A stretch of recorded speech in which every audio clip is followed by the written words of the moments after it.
versus purchasing one. Now, when people purchase a car, obviously the notion is I own that car.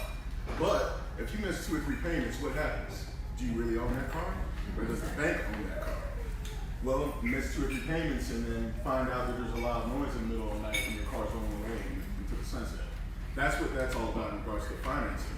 But leasing is the same way. Somebody owns this vehicle, you're paying for the time that you're actually owning this vehicle and or the miles that you're putting on. So basically you're taking care of the depreciation the whole time you're owning or leasing this vehicle. The use taxes are built into the unit prices or the monthly payment. So best way to describe that would be to go in and say, hey, I want to have this car for 3 years, but after the 3 years is over with, what do I get to do? Do I get to own this car? Am I renting it? Or do I get to lease it to another? Well, you have those 3 options at the end of a lease versus a purchasing situation. At the end of a purchase, your car is depreciated and it's worth whatever the market says the car is worth, or what the value of the car should be. Versus with a lease, at the end of your 3 years, you can go into another lease and not have to worry about depreciation or any aspect of that, because guess what?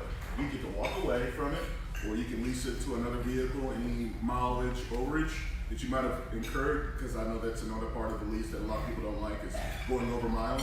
That is forgiven too. Most brands are starting to do that now.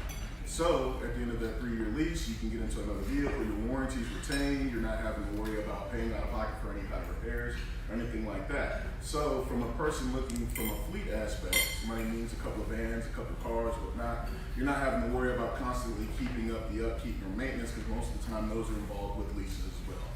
With a finance situation on the other end, you're looking at having to handle all of the maintenances, you're having to handle all of the repairs, you're having to handle all of the depreciation at the end of that term of the purchase. So in 6 years, where you could have spent $31,000 for a car, just for argumentative sake, on a lease, you probably spent $16,000 for 2 ownerships or 2 different vehicles.